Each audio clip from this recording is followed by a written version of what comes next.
Noldan biznes 1 million dollargacha. 4-kun ko'ramiz. Bugungi bizga berilgan vazifa xuddi shu fontandan bu tomonga o'rnatishimiz kerak. Chunki bu tarafga ham gazon ekiladi. Skladga kirib o'zimcha 50 metr turib olib chiqyapman, xuddi bir kunda ko'mivoradigandek. Ketmonni oldimda ishni boshladim. Do'mpagan joylarda bir chekkadan tekizlab chiqdim. Oldin bilmayman bu yerlar soy bo'lganmi deyman. 10 santimetrdan keyin hamma joyi tosh ekan. Hali bu yerga biz ariq ham kavlashimiz kerak. 50 metrdan 3 qator kavlashimiz kerak. Ariq kavlashimiz uchun ketmon, lapatka, shitkavoy, hattoki kirka ham olib chiqdim.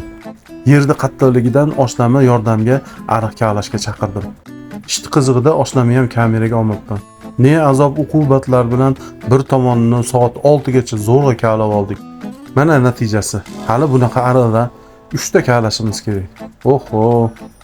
Skladga kirsam hech kim yo'q, hamma ketib bo'libdi. Aytgancha oshnam bor, Ahrani Jumaka ham bor.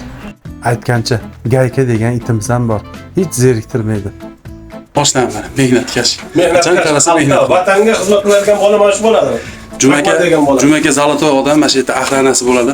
Pashani ham o'tkazmaydi bu bola. Rahmat, sog' bo'lsinlar. Podpischiklarimiz hammasi yuzga kirsin. Salomat. Jumakani gapiga qo'shilaman. Har doim sog' salomat bo'linglar. Xullas shunaqa qilib bugungi kunni ham tugatdik.